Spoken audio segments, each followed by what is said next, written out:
Welcome back to my channel Learning Continuous. Age is just a number. Age is just a number.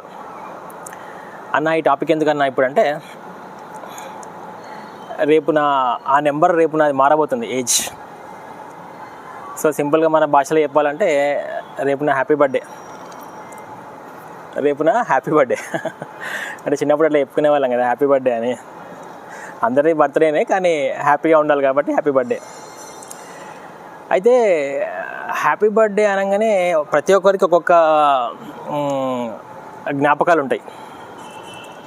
యూజువల్గా మనకేముంటాయంటే స్కూల్లో chocolates పంచడము, కొత్త బట్టలు, cake cutting, friends, gifts, ఇట్లా చాలా ఉంటాయి. అయితే ప్రాబ్లం ఏంటిదంటే మన ఎవరైతే people who were born in the month of April, May, పాపం వాళ్ళకి హ్యాపీ బర్త్డే చేసుకుందామంటే ఐదర్ ఎగ్జామ్స్ అని ఉంటాయి, లేకపోతే హాలిడేస్ అని ఉంటాయి. రెండిట్లలో ఏదో ఒకటి ఉంటుంది. నాకైతే ఎప్పుడు ఎగ్జామ్స్ ఉంటుండే ప్రతిసారి. అంటే ఆ exams science exam, social exam, ఆ ఎగ్జామ్స్ ఏప్రిల్ 15th కదా, ఖచ్చితంగా యాన్యువల్ ఎగ్జామ్స్. ఆ ఎగ్జామ్లో పోయి మనము అయినా కానీ ఏం చేయాలి, ఎగ్జామ్లో పోయినా కానీ మనము ప్రతి రూమ్కి పోయి చాక్లెట్లు పంచి రావాలన్నమాట. అదే నార్మల్ డేస్ అయితే ఎంత బాగుంటుందండి.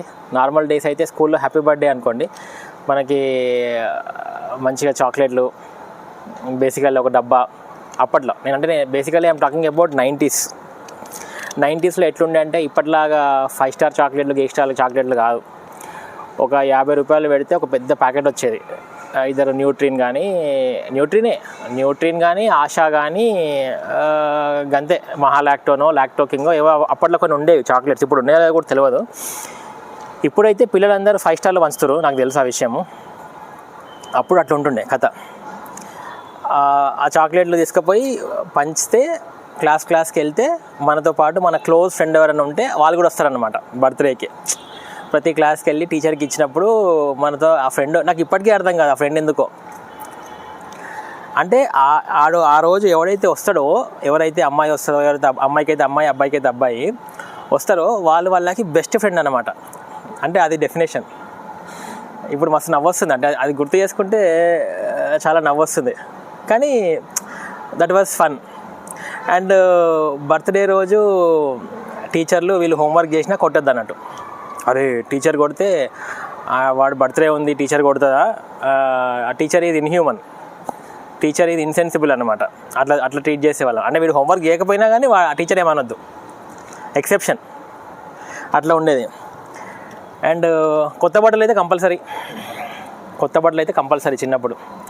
అఫ్కోర్స్ ఇప్పుడైతే నేను కొత్త బట్టలు బర్త్డేకి కొనుక్కొని 20 ఏళ్ళు అయిపోయిందండి, 20 years అయింది. ఇప్పుడు బర్త్డే వస్తే భయం అవుతుంది. చిన్నప్పుడు సంతోషం అయ్యేది కదా, ఇప్పుడు బర్త్డే వస్తే భయం అవుతుంది. అరే మనం ఏం సాధించినాం రా భయ్, ఇంకా ఏం సాధించలేదు, జనాలు ఎంతో సాధించారు, మనమైతే ఇంకేం సాధించలేదని అప్పుడే ఇంత వచ్చేసినాయి ఆ ఏజ్. మనలు అంటారు కదా పెద్దోళ్ళు, ముడ్డి కిందకి అప్పుడే అంత వచ్చేసినాయి ఆ ఏజ్. అట్లా ఇప్పుడు భయం అవుతుంది, ఏజ్ వచ్చేస్తుంది కానీ ఏమి చూస్తే ఏం పెద్ద ప్రోగ్రెస్ ఏమున్నది, ఏం లేదు. ఒక్కొక్కళ్ళు ఏమో 20s, ఎర్లీ 20sలోనే అది సాధించేసి ఇది సాధించేసి రకరకాలు ఇచ్చేసారు. మనకేమో ఏజ్ పెరుగుతున్న కొద్దీ ప్రతి బర్త్డే వస్తే ఆనందం కంటే బాధ ఎక్కువైతుంది. నాకైతే అట్లనే అవుతుంది. అయితే అన్న ఇదంతా ఎందుకు ముచ్చట కానీ ఇంతకు నీ ఏజ్ ఎంత చెప్పు అన్న అని అడుగుతున్నారు ఎవరో, మనసులో ఉంది. నా ఏజ్ ఎంత అంటే ఎవ్రీ మంత్ నెత్తికి కలర్ వేసుకునేంత, రన్నింగ్ బస్సు పరిగెత్తి ఎక్కలేనంత, పిల్లలతో రన్నింగ్ రేస్ చేయలేనంత, ఇట్లా అనమాట. ఇట్లా డిఫైన్ చేయాలి ఇప్పుడు మన ఏజ్ని. అఫ్కోర్స్ అండి నేను ఎర్లీ 40s. అయితే సరే ఆ ఏజ్ చెప్పుకోవడానికి ఏముందండి, అందరూ ఏజ్ ఎవరి ఏజ్ అయినా తెలుసు. ఇప్పుడు మహేష్ బాబు ఏజ్ తెలియదా, అనిల్ అంబానీ ఏజ్ తెలియదా, లేకపోతే ఇంకెవరో ఏజ్ తెలియదా, కానీ ఏజ్ది కాదు. కానీ ఇట్స్ నాట్ అబౌట్ పలానా వాళ్ళు ఏజ్ ఎంత అనే దానికంటే కూడా వాళ్ళు ఏజ్ పెరుగుతున్న కొద్దీ వాళ్ళు how are they becoming is more important నా ఉద్దేశంలో. అందుకోసమే నేను ఈ subject age is just a number అని స్టార్ట్ చేసిన. ఏజ్ ఈజ్ జస్ట్ నెంబర్ ఎందుకు స్టార్ట్ చేసిన అంటే చాలామంది ఒక 25-30 రాగానే ఏదో ముసలైపోయినట్టు, అరే మాదేమంత అయిపోయింది బై, పెళ్ళి అయిపోయింది, పిల్ల పుట్టేసింది, పిల్లగాడు పుట్టేసిండు అని వాళ్ళకు వాళ్ళే నిట్టూరుస్తూ వాళ్ళకి వాళ్ళే ఏజ్ పెరిగిపోయింది అని ఒక డీలా పడిపోయి మానసికంగా అలా ఉన్న ఏజ్ కంటే వీళ్ళే ముందు ఏజ్ ఫీల్ అవుతారు మెంటల్లీ. సో అట్లా ఎప్పుడైతే నువ్వు ఫీల్ అవుతావో నిజంగానే నీ బాడీ కూడా నీకు ఇమ్మీడియట్గా నీ ఏజింగ్ని పెంచుతుంది. అది కరెక్ట్ కాదు కదా, that is not the right thing. ఇప్పుడు చూడండి, మనము వార్తలలో అక్కడిక్కడ చూస్తాం, 70 years ముసలి అమ్మాయి, 70 years ముసలైన జిమ్ చేసిండు, అది చేశాడు, జిమ్నాస్టిక్ చేసిండు. మరి వాళ్ళు ఎట్లా చేస్తున్నారు? మొన్న ఎవరో 90 years అతను బాడీ బిల్డింగ్ ఏదో చేశాడంట, మరి వాళ్ళు ఎట్లా చేస్తున్నారు? మరి మనమేమో 30 ఏళ్ళు రాగానే ఓ ముసలైపోయినట్టు, అన్న మనకి ఏం లేదు, ఏమైపోయింది అన్న అని మనం ఫీల్ అవుతుంటాం. నీ ఫీలింగ్ వల్లనే నువ్వు ఇంకా ఆ హార్మోన్స్ కూడా ఏజింగ్ హార్మోన్స్ జల్దీ సెక్రెట్ అవుతాయి. So that is a wrong way of living నా ఉద్దేశంలో. నేనైతే ఏజ్ పెరుగుతున్న కొద్దీ నా మైండ్ యంగ్ అవుతున్నది. చూసే ఉంటారు కదా, నన్ను రోజు తిడతాను నన్ను మా దోస్తులు, ఏంద్రా అట్లా తయారవుతున్నావు రోజుకి. నా వాట్సాప్ స్టేటస్లలో జోకులు పెడుతూ ఉంటా, ఏమేమో పెడుతూ ఉంటా. ఒక కాలేజ్ స్టూడెంట్ ఎట్లా చేస్తాడో ఇమ్మెచ్యూర్గా, అంటే ఎవరిని హర్ట్ చేయకుండా నేను అంత జోవియల్గా క్యాజువల్గా ఉంటుంటే నా ఫ్రెండ్స్ తిడుతుంటారు, ఏందిరా నువ్వు ఏజ్ పెరుగుతున్నా కొద్దిగా ఇట్లా తయారవుతున్నావు ఏందిరా అంటే. నేను అరే ఏజ్ పెరిగితే ఏం పెరగాలి? నీ జ్ఞానం పెరగాలి, నువ్వు మానసికంగా యంగ్ అవ్వాలి. You have to become young by mind. Of course మనం ఫిజికల్ చేంజెస్ ఏం చేయలేమండి. మనం తినే తిండి అట్లా పాడైంది. ఇప్పుడు నువ్వు ఎంత వద్దన్నా కానీ తెల్ల జుట్టు రాకుండా ఉంటుందా? నువ్వు ఎంత వద్దన్నా కానీ మోకాలు నొప్పులు రాకుండా ఉంటాయా? సో అది పక్కన పెడదాం, దట్ ఈస్ ఫైన్. అంటే ఫిజికల్ ఫ్యాక్టర్స్ని మనం ఎట్లాగో ఆపలేం, కానీ mental factors you can stop. అంటే ఎట్లాంటి మెంటల్ ఫ్యాక్టర్స్ అంటే, ఏజ్ పెరుగుతున్న కొద్దీ you have to take things easy. ఇంతకుముందు మనం ఎట్లుంటుండే, కోపాలు, తాపాలు, ఆవేశాలు. వాడు నన్ను మాట్లాడియలేదు, ఈమె పెళ్ళికి పోతే నన్ను చూసి కూడా చూడలేదు, అంజాన్ కొట్టింది. మొన్న వాళ్ళు రోడ్డు మీద పోతుంటే నన్ను పలకరి దగ్గరకు వచ్చి కూడా వాళ్ళతో మాట్లాడి కానీ నాతో మాట్లాడలే. వాళ్ళు రాలే కాబట్టి నేను రాలే, నీవి వెళ్ళే కాబట్టి నేను చేయలేదు. ఇట్లా మనము అన్నీ మనం మనసులో పెట్టుకొని దాన్ని మనం పెంచి పోషిస్తాం. అది ఎంత డేంజర్ అండి, ఎంత డేంజర్. మనకే మంచిది కాదు కదా. వాళ్ళ మీద కోపము, వీళ్ళ మీద కోపము, వాళ్ళు ఏదో అన్నారు, వీళ్ళు ఏదో అన్నారు, వాళ్ళు అప్పుడేదో అన్నారు, వీళ్ళు ఇప్పుడేదో అన్నారు. ఇవన్నీ మనన్నే వెనుకకి లాగుతాయి అన్నమాట.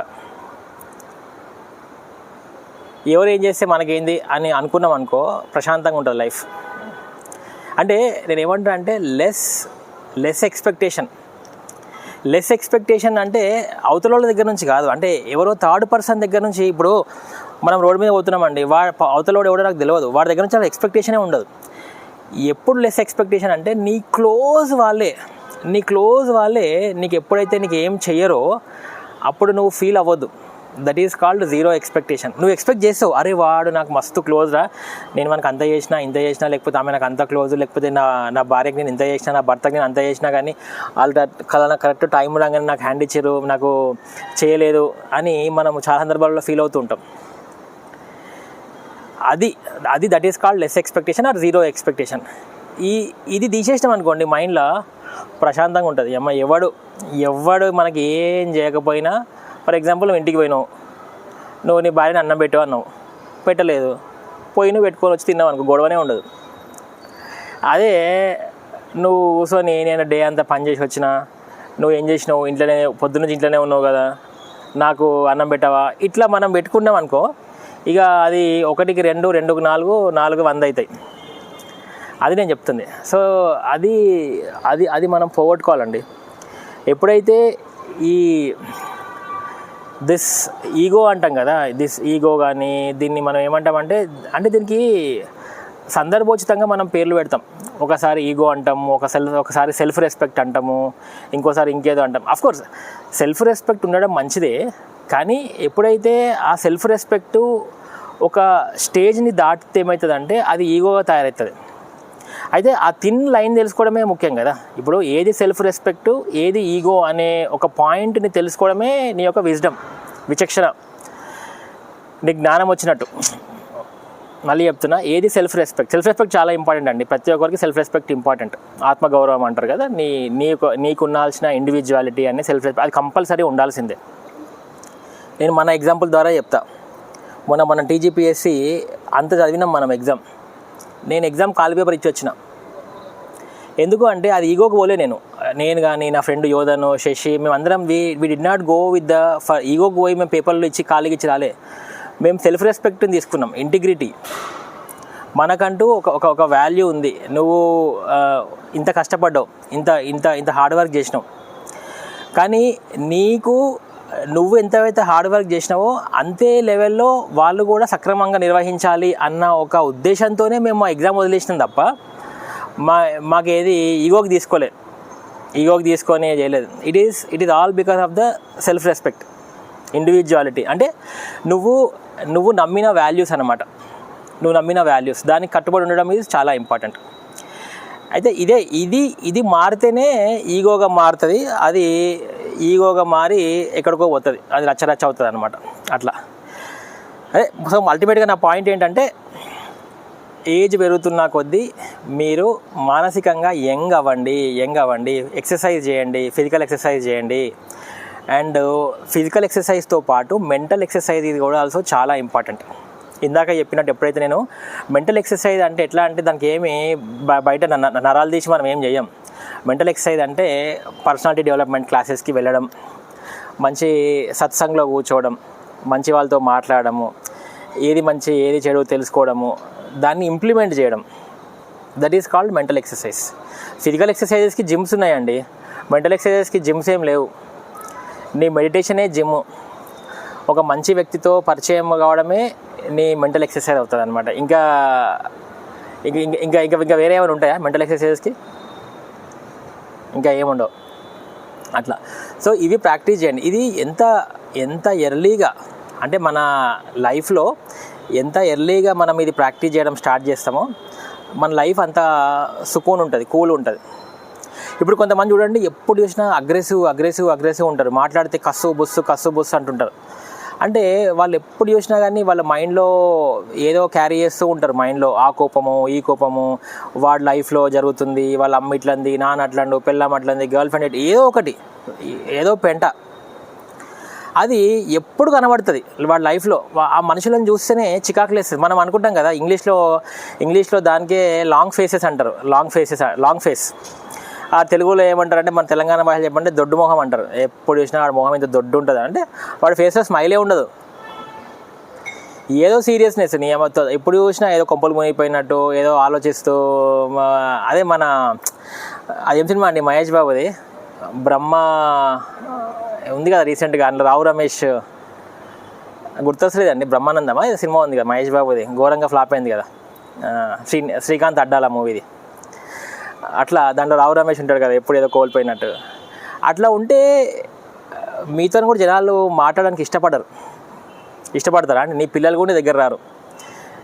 నేను పిల్లం దగ్గరికి రాదు, గర్ల్ ఫ్రెండ్ దగ్గరికి రాదు, అమ్మ నాన్న కూడా నీతో మాట్లాడరు.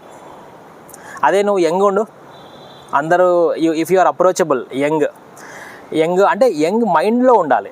నేను అన్ని పిల్ల బచ్చా పనులు చేయమంటలే, నిబ్బి పనులు చేయమంటలే, కానీ మానసికంగా యంగ్ అవ్వండి. మానసికంగా యంగ్ అయితే మీరు శారీరకంగా కూడా నువ్వు ఆ లెవెల్కి వెళ్ళిపోతావు.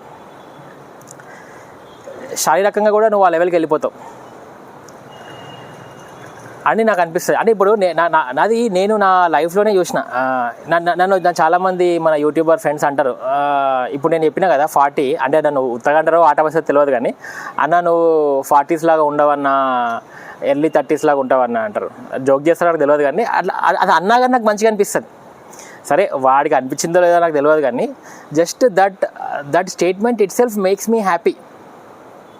అన్న నువ్వు ఎర్లీ 30s లాగా ఉంటావన్నా, యంగ్ ఉంటావన్నా, నువ్వు కలిసిపోతావన్నా, మాతో అంత ఫ్రీగా ఉంటావన్నా అంటే that it self makes me feel good factor. నేను ఇంకా ఎక్కువ పని చేస్తాను, ఇంకా హ్యాపీగా ఉంటాను అనమాట అట్లా. సో అది ఎట్లా వచ్చింది, నా మైండ్ సెట్తో వస్తుంది. ఇప్పుడు నేను ఒక 21 years పిల్లగాడితో కూడా నేను అట్లనే మాట్లాడతాను. అట్లాగే ఒక 48 49 ఏజ్ వాళ్ళతో కూడా నేను అట్లనే మాట్లాడతా. అంటే వాళ్ళ ఏజ్కి తగ్గట్టు మాట్లాడతా. ఈ 21 ఇయర్స్ అబ్బాయితో ఎట్లా మాట్లాడతా అట్లా మాట్లాడతా, 49 ఇయర్స్ ఏజ్తో అట్లా మనము ట్యూన్ చేసుకొని పెట్టుకున్నాం అనుకోండి, మనకి ఇటు యంగ్కి యంగ్, అటు మెచ్యూరిటీకి మెచ్యూరిటీ రెండు కలిసి వస్తాయి అట్లా అనమాట. సో అదండి, నాకు తెలిసి ఇది నా ఛానల్లో 150 వీడియో అనుకుంటా. యాక్చువల్గా నా 150 వీడియో ఇట్లా ఇది యాడ్ అవుతుంది అనుకోలేదు. దిస్ ఈజ్ 150 వీడియో అని నేను అనుకుంటున్నా. 150 151 అయి ఉండాలి. That's good. నా ఉద్దేశం అయితే యంగ్ అవ్వండి, age is just a number, exercise చేయండి, మంచి ఫుడ్ తినండి, మానసికంగా హ్యాపీగా ఉండండి. When you are mentally happy, mentally fit, body will take care of itself. అదండి. So thank you very much. This is Aditya Bomma signing of.